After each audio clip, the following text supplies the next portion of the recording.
We told you it was coming, and now the chill is here. When we warm back up, and who has the best shot at seeing rain? Teenagers killing teenagers. New charges of murder for a 14-year-old. Hundreds protest in downtown Raleigh against President Trump's policies. We'll tell you about the message they and thousands of others across the country are trying to send tonight. Then the flu on the rise in North Carolina, and new numbers show how it's hitting children the hardest. Right now, here at 7 o'clock, we take a live look at the radar here. Rain is moving in tonight and expected to stick around until the early morning. Thank you for joining us. I'm Dan Haggerty. And I'm Ashley Rowe. We already saw some light rain earlier this evening. Meteorologist Kat Campbell is in the WRAL Severe Weather Center. Kat? That's hanging around the area right now. The bulk of it has cleared just east of Raleigh. It was slow to move out. Still very little rainfall total with this. Some rain still coming down around Spring Hope and Nashville, all the way down into Anger and parts of Southern Pines toward Carthage as well. As we look ahead tonight, we've got a little bit of that light rain and drizzle that you saw on the radar there, but we also have this disturbance that'll swing in from the west. That could help to generate a few more showers overnight. So our best chance for rain is a 40% chance after midnight through about 5 a.m. and then quickly rain chances taper off tomorrow morning. Well, boy, what a different day outside. We were locked into the cloud cover, much cooler out there, sitting in the upper 40s right now in Raleigh, just 41 in South Hill, 49 degrees in Fayetteville. These temperatures about 20 to 25 degrees cooler than we were this time yesterday around the Triangle, 15 degrees cooler in Fayetteville and Rocky Mount. The good news is we break out of this pattern. It will be slow to do so, though, so expect a much different morning than afternoon tomorrow, and I'll walk you through everything you need to know coming up. Sounds good, Kat. Thank you. And you can remember, you can always get the latest forecast around the clock on WRAL.com, also the WRAL News app and WRAL News Plus. That's over the air on Channel 34 and on Spectrum, Channel 1257. New tonight, the mayor of Durham is weighing in on the murder of a 15-year-old boy. A 14-year-old is accused of shooting and killing A.J. Clendenning. Witnesses say Clendenning was playing in the snow when he was shot. His accused murderer is also accused of shooting at a state trooper in Chapel Hill on January 25th, along with other crimes. Just take a look at this. This is a list of all of the juvenile petitions filed against this 14-year-old. Incredible. WRAL's Willie Danley live outside the police department. Willie, more than a dozen petitions have been filed. Yes, Ashley, I was actually on scene of both of those crimes that this 14-year-old is accused of committing. And let me tell you, the list of charges that this teenager is facing is lengthy. Take a look at this video. This was the scene on Danube Lane on January 11th. This was the scene of a shooting where a 15-year-old boy was found shot. He was taken to the hospital where he later died. Fast forward to February 4th, that's when investigators obtain a petition for first-degree murder against a 14-year-old in connection to that shooting. The name of that 14-year-old has not been released, obviously, due to the age of the suspect. That 14-year-old was also connected to a shooting where shots were fired against a state patrol officer on the highway. I'll just give you a few of those charges that the 14-year-old is potentially facing. It's attempted first-degree murder, assault with a deadly weapon with intent to kill, assault with a firearm on law enforcement. And those are just naming 3 of the 21 charges that this kid is potentially facing. We had a chance to speak to Mayor Leonardo Williams about this crime and his thoughts about what needs to happen. You should not be out and about shooting at a state trooper in the middle of the night. You should not be out and about killing someone else the same age as you. There's no excuse for it. And if anybody have a problem with that, come see me. You can really hear the frustration in Mayor Williams' voice when he speaks about this shooting and another shooting that just happened a couple of days ago involving a 2-year-old. He tells me things need to change here in Durham, and he actually gave me 6 steps of how he plans to accomplish that. Tune in to WRAL at 10 o'clock and 11 o'clock for more on this story. In Durham, Willie Danley, WRAL News. The This is Brian Schrader in the WRAL Live Center. I want to take you live to the floor of the U.S. Senate, where Democratic senators are going to be speaking through the night, trying to delay the confirmation vote for Russell Vought. He is President Trump's nominee for the Office of Management and Budget. Despite their efforts, it's likely that confirmation will pass when that vote eventually is taken. It has been another busy day in Washington, D.C. These are the headlines from just the last 3 hours. President Trump signed a new executive order that is aimed at banning transgender women from participating in women's sports. A federal judge heard arguments about the Department of Government Efficiency's access to the Treasury Department's payment systems and the information that's located in that database. And NBC reports that 40,000 federal employees have so far accepted that buyout offer. A lot has happened over the past couple of weeks as President Trump takes office. Some people love it. Others don't. And today, many of them took to downtown Raleigh to express their opinion. WRAL's Eric Miller shows us what happened. Just after noon here at the state capitol grounds, the crowd was nearly 1,000 people. By 5 p.m., it had dwindled down to just half a dozen. But during that time, all of those people were trying to send a message to the White House, sometimes a deeply personal one. No Trump! No KKK! No fascist USA! For some protesters, this is all too familiar. For others, it's a frightening first time. I don't do this. This is hugely out of my comfort zone. Heather McCollum is an author from Apex. She says the reason she stepped into this crowd, sign in hand, all goes back to her grandfather. My grandfather spent 4 years in Dachau concentration camp as a political prisoner. He brought his family over here after that because America's not supposed to be like that. And I feel like I had to walk for him. This was also a first for protest organizer Dorian, who declined to give her last name. I've never experienced something so intense than trying to plan this and coordinate this. Education, not deportation! Dorian said she saw the call for action online, started by the 50-51 movement, and volunteered to help. She's amazed at Wednesday's turnout. I'm literally shocked. I thought that there was going to be 200 people. The crowd started on the south side of the historic state capitol building before marching around and around the square. Protesters cited a long list of motivations for joining, all tied back to Trump, from his LGBTQ and immigration policies to Elon Musk's role in his White House. They're getting rid of the experts, and then they're making these executive orders that are actually harming most Americans. Now, so far, no word from the White House or Elon Musk on these protests, but we are hearing from some North Carolina Republicans, including Tim Moore, the former House Speaker, now a member of Congress representing North Carolina.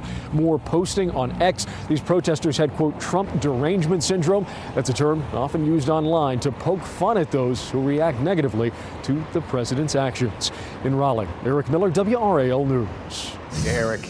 A push to restrict cell phones in class, and a Fort Liberty soldier is accused of smuggling guns into another country. Here are the 5 things you should know right now. Some North Carolina Republicans want to stop the state's attorney general from challenging President Trump in court.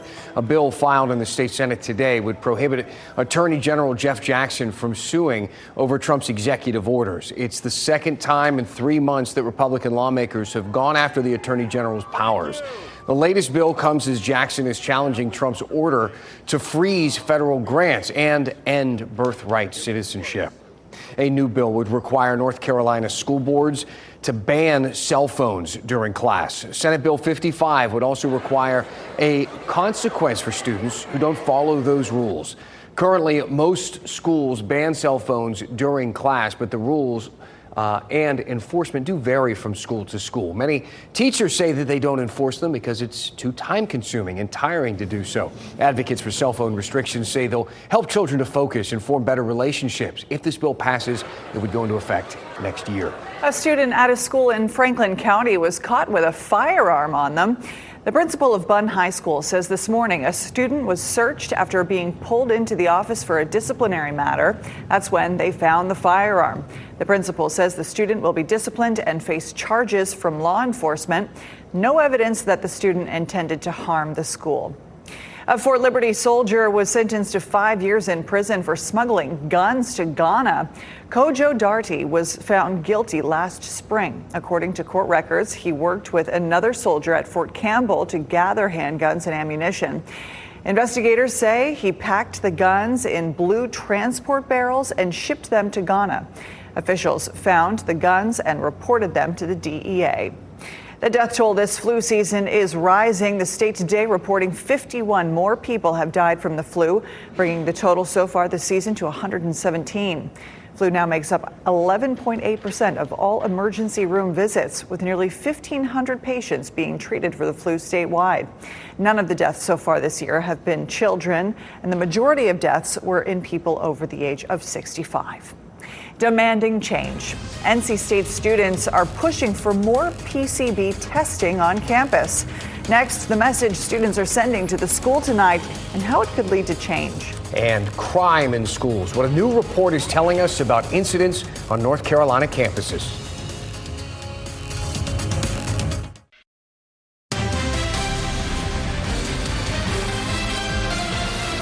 NC State students are demanding more PCB testing on campus. In less than 30 minutes, the student government is going to vote on a resolution calling for the university to test all buildings on campus 35 years or older for these toxic chemicals. Keely Arthur spoke with the author of the resolution to learn what could happen next. The vote will take place here at Tally Student Union at 7:30. Now, even if it passes, this is pretty much purely symbolic. The university won't be required to do the testing the students are asking for. However, a vote for this resolution will send a strong message to the university and could eventually lead to real change down the road. Student body president Taekwon Dewberry has never set foot in Poe Hall. But the building is at the heart of what he holds in his hands. A resolution he authored calling for PCB testing in all campus buildings built before 1990. A lot of people have been concerned about what's happened with Poe Hall and how we're going to move forward, ensuring that what happens here doesn't happen in our other buildings. The Poe Hall saga is well known on campus after employees battling breast cancer demanded environmental testing of the more than 50-year-old structure. Results in the fall of 2023 revealed high levels of PCBs, a chemical linked to cancer by the World Health Organization. Since then, more than 215 people who worked or studied in Poe Hall have reported to WRAL News that they developed cancer. The CDC is now investigating a possible connection. Poe Hall is not the only old building on campus. We have a couple of them. Before PCBs were banned in 1979, they were widely used in paint, insulation, and sealants. Because of their durability, these invisible chemicals may still linger in thousands of buildings. Following the Poe Hall shutdown, UNC Asheville, UNC Pembroke, and NC A&T ramped up their own testing, while UNC Charlotte began testing all buildings constructed pre-ban. NC State says it typically tests buildings prior to renovations or as needed. Each test can cost hundreds of dollars. So I think if we were to try to get these type of resources, it would definitely be funding is a large issue on that. Do you feel like you have the support of the student body? I hope I'm not being too hopeful in saying this, but I think 1,000%. I think students want to see something done about Poe Hall. We asked NC State what will happen if this does pass. They told me they will review it. To read their full statement, you can head to our website, WRAL.com, and we will certainly update you on what happens with the vote. In Raleigh, Keely Arthur, WRAL News. Overall crime on North Carolina public school campuses declined for the first time since the pandemic. That's according to new data released by state educators today. Schools saw a big decline in students having weapons on campus. However, other categories did see increases. Bomb threats, for example, they're up nearly 81% compared to 3 years ago. Drug possession increased more than 33%. And get this, assault on school employees jumped nearly 20%. And it reflects in a way of a lack of respect for the profession that needs to be cured. And one way we can certainly try to work on that is to restore respect for the profession, which would include you would not think about touching a teacher. State school board members point to the need for more emotional and mental health support. The North Carolina Center for Safer Schools will use the data to identify areas for improvement. Breeze Airways is launching 5 new nonstop destinations from RDU. Well, there's going to be low cost. It's a low cost carrier, and they'll begin service to Pensacola on April 30th. On May 9th, it's going to start service to Memphis, Orlando, and Rochester, New York. And on June 5th, service to Albany, New York will begin. Each flight will only be available on certain days of the week, but you can start booking those flights right now. All right, so we've got some rain coming our way, and Kat, we've got some cooler temperatures as well. It's sticking around. Yes, tonight it's going to drop near 40s. So when you wake up tomorrow morning, grab your jacket. Just dress in layers tomorrow. You'll need to layer up again. So let's take a look at the radar right now. The bulk of the rain is out of downtown Raleigh, but it's in the eastern part of town now, over toward Wendell. Nightdale seeing some showers. Clayton as well. Very light rain there down to Anger as well. These showers will continue to roll through over the next couple of hours, but we keep in the chance for rain overnight. Right now it's 47 degrees. Our normal high this time of year is 54. Back to winter reality today. The good news is we do warm up from here. By tomorrow late in the afternoon, there is hope that we could reach the mid to upper 60s around the Triangle, perhaps hitting 70 in our southern counties, but cooler about 60 in South Hill. This is very dependent on when the cloud cover is actually able to clear out of the area, and that'll be as soon as the warm front is able to lift through the area. Friday, a little cloud cover in the morning, but the rest of the day looks great. Friday, definitely make your outdoor plans. 70 degrees in Raleigh, upper 60s in Durham, Rocky Mount, mid 60s for Roxborough, and low 70s in our southern counties on Friday, looking pretty good. Early tomorrow morning, this model is overdone, but there could be some rain, mainly in the northern part of our viewing area. That should clear out for the afternoon. The clouds eventually clear out. I think through lunchtime, it's going to be cloudy, gray, kind of chilly feeling outside. Just be patient. We'll see improvements, just not until late in the day tomorrow. And then Friday, a little cloud cover in the morning clears out. We end up with plenty of sunshine, and then our front keeps bouncing around. We're likely to be back in the clouds again by Saturday. Rain chances relatively low on Saturday. We're just going with a 20% chance right now, but that 57 degrees Saturday, it's actually going to feel cooler than that by the afternoon hours. It's kind of like today, where temperatures fall to some degree throughout the day. Over the weekend, it's more of a mixed bag of weather. 70 Friday, 57 and falling Saturday, and then 74 for Super Bowl Sunday. Sunday, the warmest day on our 7-day and probably the best looking day as well. So make your outdoor plans for Super Bowl Sunday. Bring a TV outside, grill out, whatever you can do outdoors. A live look outside tonight. Temperatures are in the upper 40s. We're drying out in downtown Raleigh earlier. The Jimmy V's camera was looking pretty wet. Still a little damp out there, but not too bad. And make sure your kids dress in layers tomorrow. 42 degrees in the morning, a little bit of drizzle possible. And then we slowly clear out tomorrow as the kids head home. Should be around 66 degrees. Again, as soon as those clouds clear, that's when we'll warm up. If it's a little later in the day, we may struggle to get here. 70 degrees on Friday, then comes our temperature drop and rebound over the weekend. Next week, we're not going to see quite as much up and down and up and down. However, we're just going to be stuck in a soggy and chilly pattern. We could have some rain with temperatures in the mid 30s some night. At least we had a good weekend. That's going to be great. Thanks, Kat. Major headliners, several big names in music coming to Charlotte. That's right. Next, we're going to give you the full lineup of this year's Love and Life Music Festival.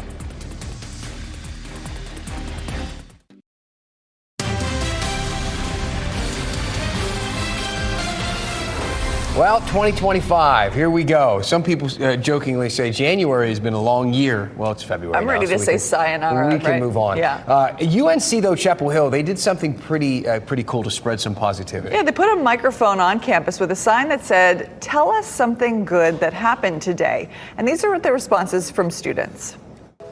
I just got an internship offer today, so I'm excited for that.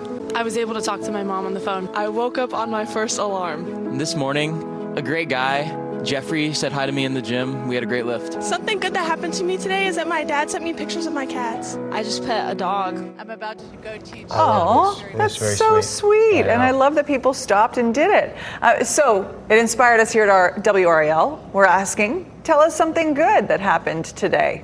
We asked you to send it in to WRAL.com/yourvoice. Jenny said, I took a brisk, beautiful walk with our dogs this afternoon. Fresh air felt great. It's the little things. It's just the little things. We got any more? Can we pop a few more up? So Raquel made it back home safe from working, driving all day. That, never take that for granted. That's something that is a good thing for everybody. Absolutely. What'd Dwight say? My grandson called me and my wife this morning to wish us a good day. That's sweet. Oh, I love that. See, it's the little things that matter. He's got a nice grandson. Yeah. All right, so we got a big music festival coming up. Teddy Swims, Ludacris, Weezer, Petey Pablo, all performing at this year's Love and Life Music Festival in Charlotte. That's a good lineup. Full lineup released today. 50 acts set to perform across multiple stages. The three headliners, DMB, Dave Matthews Band, Gwen Stefani, and Benson Boone. A few other acts have not been announced. The festival happening May 2nd through the 4th. Tickets are on sale now. I know, Sounds Dan, fun. you're looking like you want to go. I was looking it up. Sounds fun. It does. More than $35 million is being invested in North Carolina's community colleges. Today, the president of the North Carolina Community College System, Jeff Cox, he announced the new initiative called Boost. And this grant from Arnold Ventures will fund new student support services designed to help students who are at risk of not graduating due to circumstances outside of the classroom. Sometimes it's these little things where life happens that derail our students. So having a comprehensive set of supports around students can be the difference between them staying in school, finishing that degree, and entering the labor market where they can make a living wage and having to drop out. Sounds like a great program. 15 colleges will be part of this initial pilot program. This student support model has already been used in states like New York and Illinois. Cox says that they plan to launch the program at all community colleges statewide if this pilot program, which they hope is successful, turns out to be. All the best. Thank you for joining us here on WRAL News. Our next newscast is at 10 on Fox 50 and 11 on WRAL. Thanks for joining us. Bye. Keep watching WRAL News over the air Channel 34 and Spectrum Channel 1257.